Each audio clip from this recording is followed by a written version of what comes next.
जय हिंद दोस्तों, स्वागत है आपका अपने चैनल शिक्षा दर्शन पे। प्यारे दोस्तों, आज इस सेशन में हम लोग बायोलॉजी का 25 इंपॉर्टेंट क्वेश्चन करेंगे, विथ डिस्कशन सोल्व करेंगे। तो जो रेलवे संबंधी जितना भी एग्जाम होती है उसमें पूछे गए प्रीवियस ईयर क्वेश्चन है। तो चलिए शुरू करते हैं। हम लोग पिछले एक वीडियो में हम लोग बायोलॉजी का 25 क्वेश्चन सोल्व कर चुके हैं। और आप इस चैनल पर नए हैं तो चैनल को सब्सक्राइब करें, वीडियो को लाइक करें। अब इसी चैनल के प्ले लिस्ट में दोस्तों जो यूथ कंपटीशन का बुक है, साइंस बुक, उसमें फिजिक्स का सारा ऑब्जेक्टिव डिस्कशन के साथ में क्या किया, सोल्व किया गया है। तो इसमें हम लोग बायोलॉजी करेंगे 26 क्वेश्चन से। तो चलिए शुरू करते हैं। 26 क्वेश्चन से कह रहा है, प्राचीन काल के जानवरों, जो प्राचीन काल में दोस्तों जानवरों, पौधों एवं अन्य जीवों के संरक्षित अवशेष, जो उनके कुछ अवशेष बचे हुए हैं या चिन्हों के अध्ययन का विज्ञान क्या कहलाता है, जिसमें हम लोग अध्ययन करते हैं प्राचीन काल के जानवरों के, पौधों को या जीवों के अवशेष जो है उसका अध्ययन करते हैं, उसको क्या कहते हैं दोस्तों? किसमें अध्ययन करते हैं? तो जीवाश्म विज्ञान में अध्ययन करते हैं दोस्तों। किसमें? जीवाश्म विज्ञान में। उसको बायोलॉजी में क्या बोला जाता है? तो पैलियोटोलॉजी बोला जाता है। ऑप्शन इसका कौन सा सही है? ऑप्शन इसका सी सही है, पैलियोटोलॉजी बोला जाता है। अब आपसे पूछेगा दोस्तों कि नृव विज्ञान में क्या होता है? नृव विज्ञान में हम लोग किसका अध्ययन करते हैं? नृव विज्ञान में हम लोग किसका अध्ययन करते हैं? तो मानव शास्त्र या मानव विज्ञान का अध्ययन करते हैं दोस्तों। नृव विज्ञान में क्या करते हैं? तो नृव विज्ञान में मानव शास्त्र या मानव विज्ञान के अध्ययन करते हैं। क्या करते हैं? मानव विज्ञान का अध्ययन करते हैं, स्टडी करते हैं दोस्तों। ठीक है, इस लेक्चर में हम लोग स्टडी को अच्छा से कंप्लीट कर लेंगे। जो चैप्टर है बायोलॉजी का, फर्स्ट चैप्टर है स्टडी, कि किसमें किसका अध्ययन करते हैं, उसको हम लोग अच्छा तरीका से क्लियर करेंगे। अब है दोस्तों पुरातत्व विज्ञान।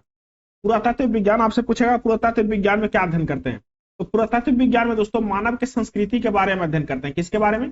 मानव के संस्कृति के बारे में अध्ययन करते हैं। क्या करते हैं? मानव के कल्चर के बारे में अध्ययन करते हैं। और विकास के क्रम को समझने के लिए हम लोग क्या पुरातत्व विज्ञान के प्रयोग करते हैं। इसको बायोलॉजी में क्या बोलते हैं दोस्तों? पुरातत्व विज्ञान को तो आर्कियोलॉजी बोलते हैं। क्या बोलते हैं इसको? बायोलॉजी में आर्कियोलॉजी बोलते हैं। अब एक है दोस्तों औषधि विज्ञान। आपको पता हो कि औषधि विज्ञान में करते हैं। औषधि विज्ञान में दोस्तों जड़ी बूटी का अध्ययन करते हैं। किसका अध्ययन करते हैं?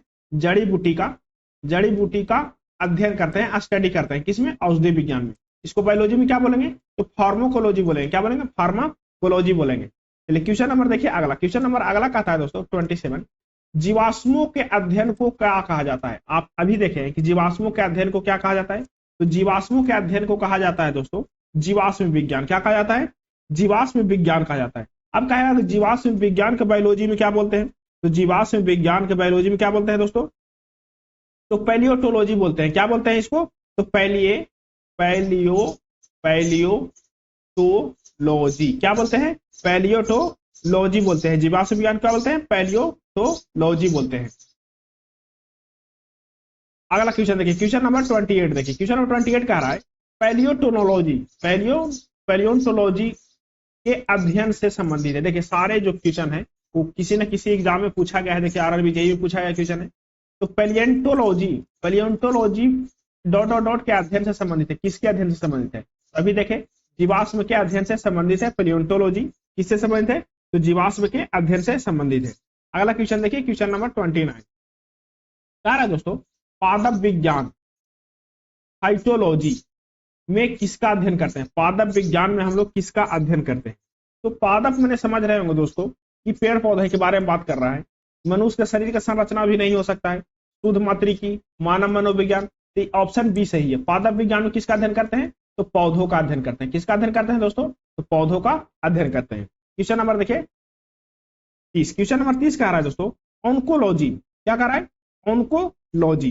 ऑन्कोलॉजी किस बीमारी के उपचार से जुड़ा हुआ है? ऑन्कोलॉजी जो है दोस्तों किस बीमारी के उपचार से जुड़ा हुआ है? तो ऑन्कोलॉजी जो जुड़ा हुआ है दोस्तों तो कैंसर बीमारी के उपचार से जुड़ा हुआ है। किससे जुड़ा हुआ है? कैंसर बीमारी के उपचार से जुड़ा हुआ है। ऑन्कोलॉजी में क्या होता है? ऑन्कोलॉजी कैंसर से संबंधित चिकित्सा विज्ञान की एक शाखा है। क्या है? जो कैंसर से संबंधित है वो चिकित्सा विज्ञान जो है दोस्तों, चिकित्सा विज्ञान उसका क्या है? ऑन्कोलॉजी एक शाखा है जो कैंसर से संबंधित विज्ञान है, चिकित्सा विज्ञान है। किसी कैंसर रोग में कोशिकाओं को अनियंत्रित वृद्धि है उसे क्या कहते हैं? इसे कर्क रोग कहते हैं। जिसमें दोस्तों कैंसर में क्या होता है? कि कोशिका जो है, दूषित कोशिका जो है उसमें अनियंत्रित वृद्धि होता है। क्या होता है? अनियंत्रित वृद्धि होता है। अब आपको मधुमेह, मधुमेह जो है दोस्तों, मधुमेह यह एक लंबी अवधि तक, क्या है? एक लंबी अवधि तक शर्करा के स्तर के बढ़ोतरी होती है। क्या होती है? लंबी अवधि तक क्या होता है दोस्तों? शर्करा के स्तर यानी लेवल, लेवल की क्या होती है? बढ़ोतरी होती है दोस्तों। क्या होती है? बढ़ोतरी होती है। तो कौन से रोग होगा? तो मधुमेह रोग हो जाएगा। ठीक है, मधुमेह रोग होगा। यह क्या करता है? यह अग्नाशय के बिट्टा कोशिका में व्याप्ति इंसुलिन उत्पादन नहीं होने के कारण होता है। क्या होता है? यह अग्नाशय के बीटा कोशिका में क्या हो जाता है? अब देखिए दोस्तों, ऑप्शन डी में क्या आ रहा है? ब्रिक संबंधी विफलता। ब्रिक संबंधी विफलता, ब्रिक की खराबी के कारण रक्त में संचय यूरिया की मात्रा क्या हो जाती है? बढ़ जाती है दोस्तों। जो किडनी है, हमारी किडनी, उसके खराबी होगा तो रक्त में जो दोस्तों क्या होगा? यूरिया की मात्रा, रक्त में यूरिया की मात्रा क्या होगी? बढ़ जाएगी। क्या होगा? बढ़ जाएगा। ब्रिक में संबंधित विफलता हो जाएगा तो रक्त में यूरिया की मात्रा क्या हो जाती है? बढ़ जाती है, जिसको यूरीमिया कहते हैं। जो इस रोग को क्या बोलते हैं? इस रोग को बोलते हैं दोस्तों यूरीमिया। क्या बोलते हैं? यूरीमिया। ठीक है, जो बहुत खतरनाक तथा ब्रिक विफलता के मुख्य कारण है। अगला क्वेश्चन देखिए, क्वेश्चन नंबर देखिए दोस्तों, क्वेश्चन नंबर 31 कह रहा है दोस्तों, कवक विज्ञान क्या है? जो कवक विज्ञान है वो क्या है? कवक विज्ञान, तो कवक विज्ञान जो है दोस्तों वो है कुकुरमुत्ता का अध्ययन। क्या है? कवक विज्ञान में क्या होता है? तो कवक विज्ञान में कुकुरमुत्ता का अध्ययन होता है। क्या होता है? कुकुरमुत्ता का अध्ययन होता है। देखिए अब आ रहा है एपीकल्चर। आप देखे होंगे कि एपीकल्चर में क्या होता है? एपीकल्चर में एक बार रिवीजन कर लेते हैं। एपीकल्चर, एपीकल्चर में क्या कर रहे थे दोस्तों? तो एपीकल्चर में हम लोग मधुमक्खियों का अध्ययन कर रहे थे। क्या कर रहे थे? मधुमक्खियों का, मधुमक्खियों का स्टडी कर रहे थे। किसमें? एपीकल्चर में। उसके बाद हम लोग देखे थे सोरोलॉजी। क्या देखे थे? सोरोलॉजी। सोरोलॉजी में हम लोग किसका अध्ययन कर रहे थे दोस्तों? तो सोरोलॉजी में हम लोग छिपकली का अध्ययन कर रहे थे। किसका? छिपकलियों का, छिपकलियों का स्टडी कर रहे थे। किसका स्टडी कर रहे थे? छिपकलियों का स्टडी कर रहे थे। किसमें? सोरोलॉजी में। उसके बाद हम लोग देखे थे इक्थियोलॉजी। क्या देखे थे? इक्थियोलॉजी। इक्थियोलॉजी में क्या कर रहे थे दोस्तों? इक्थियोलॉजी में हम लोग दोस्तों, इक्थियोलॉजी, उसके बाद देखे थे हम लोग ऑर्निथो। क्या देखे थे? Ornitho, ornithology. क्या देखे थे? ऑर्निथोलॉजी। इसमें क्या कर रहे थे? तो इसमें हम लोग पक्षियों का अध्ययन कर रहे थे। क्या कर रहे थे? पक्षियों का स्टडी कर रहे थे। ठीक है, अगला क्वेश्चन देखिए, हम लोग क्वेश्चन नंबर 32 देखते हैं। क्या रहा है दोस्तों? Mycology. Mycology dot dot dot के अध्ययन से संबंधित है। माइकोलॉजी किसके अध्ययन से संबंधित है? तो माइकोलॉजी जो है दोस्तों तो कवक के अध्ययन से संबंधित है। किसकी? कवक के अध्ययन से संबंधित है माइकोलॉजी। ऑप्शन कौन सा सही है इसका? ऑप्शन बी सही है। क्वेश्चन नंबर देखिए 33, क्वेश्चन नंबर 33 का रहा है दोस्तों, क्वेश्चन नंबर 33 का रहा है ओनेरियोलॉजी। कौन सी? ओनेरियोलॉजी। किसका अध्ययन? और ओनेरियोलॉजी में किसका अध्ययन होता है? ओनेरियोलॉजी में किसका अध्ययन होता है? तो सपने का अध्ययन होता है। स्वप्ने, ड्रीम। किसका? Dream, dream. यानी कि सपने का अध्ययन किसमें करते हैं हम लोग? ओनेरियोलॉजी में करते हैं। किसमें करते हैं? ओनेरियोलॉजी में करते हैं सपने का अध्ययन। अगला क्वेश्चन देखिए, क्वेश्चन नंबर देखिए 34 कह रहा है दोस्तों टॉक्सिकोनोलॉजी। कौन सी? टॉक्सिकोलॉजी में किसका अध्ययन करते हैं? तो टॉक्सिकोलॉजी में हम लोग अध्ययन करते हैं दोस्तों जहर का, पॉइजन का अध्ययन करते हैं। किसका? पॉइजन का अध्ययन करते हैं। किसमें? पॉइजन का अध्ययन करते हैं हम लोग टॉक्सिकोलॉजी में। किसमें करते हैं? टॉक्सिकोलॉजी में किसका अध्ययन करते हैं? पॉइजन का अध्ययन करते हैं। ठीक है, अगला क्वेश्चन देखिए, क्वेश्चन नंबर 35। क्वेश्चन नंबर 35 का रहा है, क्वेश्चन नंबर 35 का रहा है टैक्सोनोमी मूल रूप से डॉट डॉट संबंधित है। टैक्सोनोमी जो है तो किस रूप, टैक्सोनोमी जो है मूल रूप से किससे संबंधित है? तो टैक्सोनोमी जो है दोस्तों किससे संबंधित है? वो संबंधित है जैविक विविधता से। किससे? जैव विविधता से संबंधित है टैक्सोनोमी। किससे संबंधित है? जैव विविधता से संबंधित है टैक्सोनोमी। अगला क्वेश्चन देखिए, क्वेश्चन नंबर, इसका ऑप्शन कौन सा सही है? ऑप्शन ए सही है। क्वेश्चन नंबर 36 देखिए, कह रहा है क्वेश्चन नंबर 36 बायो सिस्टमैटिक्स का उद्देश्य क्या है? बायो सिस्टमैटिक्स का उद्देश्य क्या है? इसका ऑप्शन डी सही है दोस्तों। कह रहा है अध्ययन के सभी क्षेत्रों से विभिन्न मानकों की समग्रता पर अपने विकासवादी इतिहास और इसकी फाइनोलॉजी की स्थापना के आधार पर जीवों का वर्गीकरण क्या कहलाता है? जीवों का वर्गीकरण क्या कहलाता है? बायोसिस्टमैटिक्स इसका उद्देश्य है। क्वेश्चन नंबर 37 कह रहा है दोस्तों, विभिन्न प्रकार के ऊतकों के अध्ययन को क्या कहते हैं? जिसमें हम लोग ऊतक टिश्यूज का अध्ययन करते हैं, विभिन्न प्रकार के ऊतकों का अध्ययन को क्या कहते हैं? तो उसको बोलते हैं दोस्तों ऊतक विज्ञान। क्या बोलते हैं उसको? ऊतक विज्ञान कहते हैं। विभिन्न प्रकार के ऊतकों का अध्ययन क्या बोलते हैं? ऊतक विज्ञान बोलते हैं। अगला क्वेश्चन देखिए, क्वेश्चन नंबर 38 क्या रहा है दोस्तों, जानवरों के उनके पर्यावरण के साथ संबंधों के अध्ययन को क्या कहते हैं? जो जानवर है दोस्तों उसके पर्यावरण के साथ संबंधों के अध्ययन को क्या कहते हैं? उसको बोलते हैं दोस्तों इकोलॉजी। क्या बोलते हैं उसको? उसको बोलते हैं इकोलॉजी बोलते हैं। पर्यावरण के साथ में अध्ययन करते हैं तो उसको क्या बोलते हैं? इकोलॉजी बोलते हैं। ठीक है, अब उसके बाद दोस्तों जितना भी स्टडी का जितना भी अध्ययन संबंधी क्वेश्चन था जो एग्जाम में पूछा जाता है वो कुल 36 था, वो 38 क्वेश्चन था। कितना था? 38 क्वेश्चन था। 38 क्वेश्चन हम लोग कंप्लीट कर लिए। ठीक है, उसके बाद दोस्तों बायोलॉजी का दूसरा चैप्टर स्टार्ट होता है। दूसरा चैप्टर वो क्या है?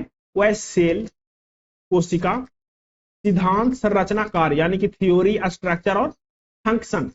इससे जितना भी ऑब्जेक्टिव बनता है, जितना भी ऑब्जेक्टिव बनता है प्रतियोगी परीक्षा में, वो सारे ऑब्जेक्टिव को हम लोग डिस्कस करेंगे विथ डिस्कशन के साथ में।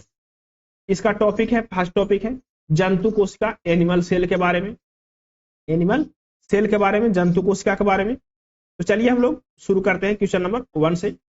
अभी भी आपसे रिक्वेस्ट है दोस्तों कि आप इस चैनल पर नया है तो चैनल को सब्सक्राइब करें, वीडियो को लाइक करें, और इसी चैनल के प्लेलिस्ट में दोस्तों फिजिक्स का सारा लेक्चर जो है से यूथ पब्लिकेशन बुक का बना हुआ है, और वो भी फुली डिस्कशन के साथ में। तो चलिए शुरू करते हैं क्वेश्चन नंबर 1 से। क्वेश्चन नंबर 1 कहता है दोस्तों, रॉबर्ट हुक एक आदमी का नाम है। क्या नाम है? रॉबर्ट हुक वैज्ञानिक का नाम है, द्वारा कोशिका का खोज किस प्रकार किए गए थे? यानी कि जो रॉबर्ट हुक है वो तो कोशिका का खोज किए थे, लेकिन किस प्रकार किए थे कोशिका का खोज? तो कोशिका का खोज किए थे दोस्तों कॉर्क का निरीक्षण करते हुए। किसका? कॉर्क का निरीक्षण करते हुए कोशिका का खोज किए थे। कब किए थे? तो 1665 में खोज किए थे। कि कब किए थे? 1665 में खोज किए थे वो कॉर्क के निरीक्षण के करते हुए। कॉर्क क्या है दोस्तों? तो कॉर्क जो है, कॉर्क क्या है? कॉर्क पेड़ की छाल है। कॉर्क क्या है? पेड़ की छाल का एक भाग है। कॉर्क क्या है?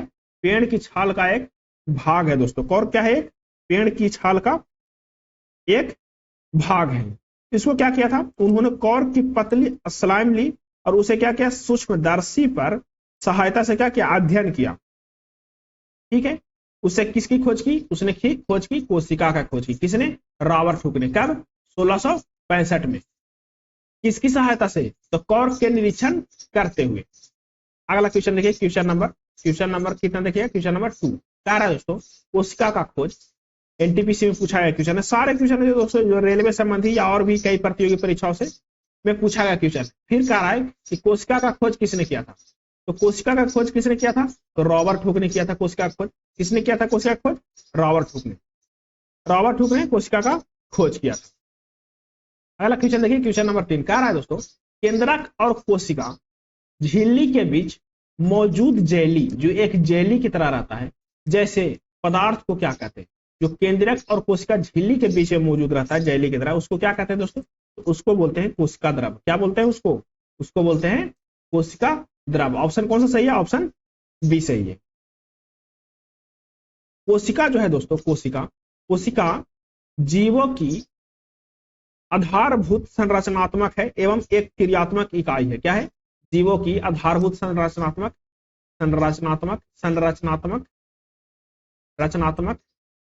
एवं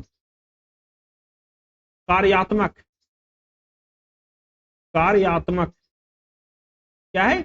इकाई है दोस्तों। कोशिका का है? इकाई है। ठीक है, यह विशिष्ट परागम काल से घिरी रहती है। यह प्रायः स्वजन की क्षमता होती है। अब देखिए, कोशिका की संरचना कोशिका झिल्ली, कोशिका द्रव तथा केंद्रक से मिलकर बनता है दोस्तों। किसका किसका इसकी संरचना में मिलता है? तो इसमें दोस्तों कोशिका की संरचना कैसा होता है? तो कोशिका की संरचना होता है कोशिका झिल्ली, कोशिका झिल्ली, कोशिका झिल्ली, झिल्ली, कोशिका द्रव, कोशिका द्रव और क्या? केंद्रक से मिलकर एवं केंद्रक से मिलकर, किससे मिलकर? केंद्रक से मिलकर बनती है क्या? कोशिका। ठीक है। कोशिका झिल्ली जो है दोस्तों, कोशिका झिल्ली एवं केंद्रक के बीच में एक जो है से क्या रहता है? कोशिका झिल्ली। एक बाहर से क्या है? कोशिका झिल्ली, अंदर का है केंद्रक। इनके बीच में एक जेली सा पदार्थ होता है, उसको क्या बोलते हैं? उसके बोलते हैं दोस्तों कोशिका द्रव बोलते हैं। क्या बोलते हैं उसको? उसको बोलते हैं कोशिका द्रव्य बोलते हैं। चलिए अगला क्वेश्चन देखते हैं, क्वेश्चन नंबर 4। क्वेश्चन नंबर 4 कहता है, क्वेश्चन नंबर 4 कहता है केंद्रक और कोशिका झिल्ली के बीच भरे हुए जेली जैसे पदार्थ। फिर से वही क्वेश्चन है, अगले एग्जाम में पूछा गया क्वेश्चन है। पदार्थ को क्या कहते हैं? उसको क्या बोलते हैं दोस्तों? जो कोशिका और कोशिका झिल्ली के बीच में भरे हुए रहता है उसको क्या बोलते हैं? तो पिछले वीडियो में उसी को क्या बोले थे हम लोग? कोशिका द्रव बोलते हैं। क्या बोले थे? कोशिका द्रव्य बोले थे, कोशिका द्रव्य बोले थे। अब क्या बोलेंगे उसको? उसको बोलेंगे दोस्तों, उसको क्या बोलते हैं? उसको साइटोप्लाज्म बोलते हैं। क्या बोलते हैं दोस्तों? कोशिका द्रव को इंग्लिश में क्या बोलते हैं? साइटोप्लाज्म। क्या बोलते हैं? Cytoplasm, cytoplasm. उसको क्या बोलते हैं इंग्लिश में? साइटोप्लाज्म। हिंदी में क्या बोलेंगे? कोशिका द्रव्य। क्या बोलेंगे हिंदी में? हिंदी में बोलेंगे कोशिका द्रव्य। अगला क्वेश्चन देखिए, क्वेश्चन नंबर 5। क्वेश्चन नंबर 5 कह रहा है, क्वेश्चन नंबर 5 कह रहा है साइटोप्लाज्म एक जेली जैसा द्रव होता है जो डॉट डॉट डॉट मौजूद रहता है। कहाँ मौजूद रहता है? तो कोशिका झिल्ली और कोशिका झिल्ली और केंद्रक के बीच में मौजूद रहता है। ऑप्शन कौन सा सही है? ऑप्शन डी सही है। क्वेश्चन नंबर देखिए 6। क्वेश्चन नंबर 6 कह रहा है दोस्तों, क्वेश्चन नंबर 6 कह रहा है पानी की कमी के कारण कोशिका के संकुचित होकर कोशिका भित्ति से अलग होने की प्रक्रिया को क्या कहते हैं? कोशिका को क्या होता है? संकुचित हो जाता है और कोशिका भित्ति से क्या हो जाता है? अलग होने की प्रक्रिया को क्या कहा जाता है दोस्तों? इसको बोलते हैं हम लोग प्लाज्मोलिसिस। क्या बोलते हैं? प्लाज्मोलिसिस बोलते हैं। ऑप्शन कौन सा सही है? ऑप्शन डी सही है। देखिए इसका डिस्कशन कहता है पानी की कमी के कारण, जब पानी की कमी हो जाता है दोस्तों, वाटर लेवल जो है, वाटर लेवल वो डाउन हो जाता है। ठीक, तो कोशिका के संकुचित होकर क्या करता है कि कोशिका भित्ति से अलग होने की प्रक्रिया क्या बोलते हैं? तो प्लाज्मोलिसिस बोलते हैं। क्या बोलते हैं उसको? उसको प्लाज्मोलिसिस बोलते हैं। ऑप्शन कौन सा सही है? ऑप्शन डी सही है। क्वेश्चन नंबर 7 देखिए, क्वेश्चन नंबर 7 कह रहा है डॉट डॉट डॉट को कोशिका के पावर हाउस के रूप में जाना जाता है। किसके रूप में जाना जाता है? Power house. किसके रूप में जाना जाता है? पावर हाउस के रूप में जाना जाता है। किसको जाना जाता है पावर हाउस के रूप में दोस्तों? वो है माइटोकॉन्ड्रिया। कौन सी? किसको जाना जाता है? माइटोकॉन्ड्रिया को। माइटोकॉन्ड्रिया क्यों कहा जाता है पावर हाउस? क्योंकि दोस्तों ऊर्जा युक्त कार्बनिक पदार्थों के ऑक्सीकरण माइटोकॉन्ड्रिया में होता है। कहाँ होता है? जो ऊर्जा जो होता है दोस्तों, ऊर्जा युक्त, जिसमें ऊर्जा होती है, कार्बनिक पदार्थ, जो कार्बनिक पदार्थ हैं, कार्बनिक पदार्थ, उसका जो है ऑक्सीकरण कहाँ होता है? माइटोकॉन्ड्रिया में होता है। कहाँ होता है? माइटोकॉन्ड्रिया में होता है। जिससे काफी मात्रा में जो है दोस्तों, जिससे काफी मात्रा में क्या होता है? ऊर्जा रिलीज होता है, एनर्जी जो है, एनर्जी प्राप्त होता है। इसलिए माइटोकॉन्ड्रिया को कोशिका का पावर हाउस बोलते हैं। क्या बोलते हैं? माइटोकॉन्ड्रिया कोशिका का पावर हाउस, क्योंकि कार्बनिक पदार्थ का ऑक्सीकरण कहाँ होता है? ऑक्सीकरण होता है माइटोकॉन्ड्रिया में, वहां ऊर्जा की, इसलिए ऊर्जा को वहां क्या होता है? जनरेशन होता है। तो क्या बोलेंगे उसको? कोशिका का पावर हाउस। ठीक है। अगला क्वेश्चन देखिए, क्वेश्चन नंबर कह रहा है दोस्तों, क्वेश्चन नंबर 8 कह रहा है कि कोशिका का वह बाह्यतम आवरण कौन सा है जो कोशिका के अवयवों को उसके बाह्य वातावरण से अलग करता है? जो बाहरी वाला आवरण कौन सा है जो दोस्तों, जो कोशिका का बाह्य वातावरण से उसको क्या करता है? अलग करता है। वो कौन सी है? तो वो है दोस्तों, वो क्या है? वो है प्लाज्मा झिल्ली। क्या है? प्लाज्मा झिल्ली। प्लाज्मा झिल्ली जो है से किससे अलग करता है? बाह्य वातावरण, कोशिका के अवयवों एवं उसके बाह्य वातावरण से क्या करता है? अलग करता है। कोशिका के सबसे बाहर चारों ओर एक बहुत पतली और मुलायम और लचीली झिल्ली होता है। क्या होता है? मुलायम भी होगा, लचीला भी होगा लचीला भी होगा, एक झिल्ली टाइप का होगा, जिसे कोशिका झिल्ली या प्लाज्मा मेम्ब्रेन या प्लाज्मा झिल्ली बोलते हैं। क्या बोलते हैं उसको? उसको बोलेंगे कोशिका झिल्ली। क्या बोलेंगे उसको? उसको कोशिका झिल्ली बोलेंगे। और क्या बोलेंगे? प्लाज्मा मेम्ब्रेन कहेंगे। क्या कहेंगे उसको? प्लाज्मा मेम्ब्रेन कहेंगे। और क्या कह सकते हैं उसको? उसको प्लाज्मा प्लाज्मा प्लाज्मा झिल्ली बोलेंगे। क्या बोलेंगे? प्लाज्मा झिल्ली बोलेंगे। इसको 3 नाम से जानते हैं दोस्तों। आपको लगेगा कि कोशिका झिल्ली था, कहीं पे आ जाएगा प्लाज्मा मेम्ब्रेन, कहीं पे आ जाएगा प्लाज्मा झिल्ली। तो बाह्य वातावरण से कौन अलग करता है? तो प्लाज्मा झिल्ली, कोशिका झिल्ली, प्लाज्मा मेम्ब्रेन। ठीक है, अगला क्वेश्चन देखिए। क्वेश्चन नंबर देखिए, क्वेश्चन नंबर 9। क्वेश्चन नंबर कौन सी देखिए? 9 कह रहा है। क्वेश्चन नंबर 9 दोस्तों, इक्वेटोरियन प्लेट पर कोशिका के केंद्र में गुणसूत्रों का संरेखण माइटोसिस के किस चरण का गठन करता है? किस चरण का गठन करता है दोस्तों? ऑप्शन ए में कह रहा है टेलोफेज, बी में कह रहा है कोफेज, सी में कह रहा है मेटाफेज, डी में कह रहा है एनाफेज। कौन सी चरण का? तो इसका ऑप्शन सी सही है, मेटाफेज का गठन करता है। किसका करता है? मेटाफेज का गठन करता है। तो देखिए मेटाफेज के दौरान क्या होता है दोस्तों कि गुणसूत्र इक्वाटोरियन प्लेट पर कोशिका केंद्र के संरेखित होते हैं। क्या होते हैं? कोशिका केंद्र के क्या होते हैं? वो होते हैं संरेखित। क्या होते हैं? संरेखित होते हैं। क्या होते हैं? संरेखित होते हैं। और धुरी के तंतु गुणसूत्रों के सेंट्रोमियर से जुड़ जाते हैं। ठीक है, अगला क्वेश्चन देखिए। क्वेश्चन नंबर, इसका ऑप्शन कौन सा सही है? ऑप्शन सी सही है। क्वेश्चन नंबर देखिए 10 क्या रहा है दोस्तों? क्वेश्चन नंबर 10, स्वतंत्र अस्तित्व में सूक्ष्म जीव की सबसे छोटी इकाई क्या है? जो स्वतंत्र है दोस्तों, जो फ्री है, उसके अस्तित्व में सबसे छोटी इकाई कौन सी है? तो सबसे छोटी जो है इकाई दोस्तों वो है, क्या है? कोशिका है। कोशिका है। क्या है? कोशिका, सेल। सेल जो है सबसे छोटी इकाई है दोस्तों। सूक्ष्म जीव की सबसे छोटी इकाई कौन सी है जो स्वतंत्र रूप से रह सकता है? तो वो है कोशिका। क्वेश्चन नंबर 11 कह रहा है दोस्तों, जीवन की मूलभूत इकाई क्या है? जीवन की मूलभूत इकाई क्या है?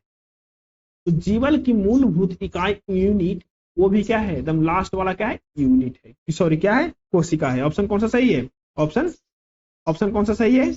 ऑप्शन सही है दोस्तों ए। कौन सा सही है? ऑप्शन ए, कोशिका है। अगला क्वेश्चन देखिए, क्वेश्चन नंबर 12। क्वेश्चन नंबर 12 कह रहा है, क्वेश्चन नंबर 12 कह रहा है, कोशिकाओं में प्रोटीन और लिपिड के परिवहन, संशोधन और पैकेजिंग के लिए निम्नलिखित में से कौन सा कोशिकांग उत्तरदायी है? निम्नलिखित में से कौन सा कोशिकांग उत्तरदायी है? तो वो है दोस्तों गोल्जी काय। कौन सी उत्तरदायी है? तो गोल्जी काय जो है दोस्तों वो उत्तरदायी है। कौन सी उत्तरदायी है? गोल्जी काय। जो कोशिकाओं है दोस्तों, कोशिकाओं में प्रोटीन और लिपिड के परिवहन, संशोधन और पैकेजिंग के लिए गोल्जी काय नामक कोशिकांग उत्तरदायी होता है। यह कोशिका के अंदर स्रावित पदार्थों के संग्रह व परिवहन करता है। क्या करता है? कोशिका के अंदर जो है से कोशिका के अंदर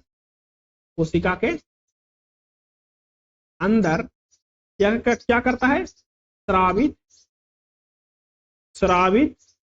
पदार्थों का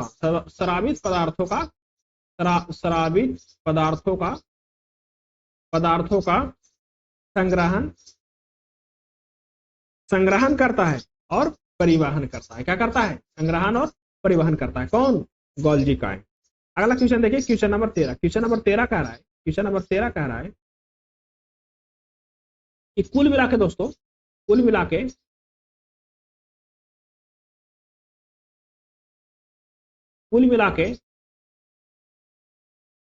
हम लोग 50 क्वेश्चन कर लिए। क्या कर लिए? 15 क्वेश्चन कर लिए। हम लोग पहले वीडियो में क्या किए थे? 25 क्वेश्चन किए थे। दूसरे वीडियो में क्या किए? और 25 क्वेश्चन किए, जो कुल मिला के 50 क्वेश्चन हो गया। ठीक है, इसमें दोस्तों हम लोग दूसरा चैप्टर में चले गए।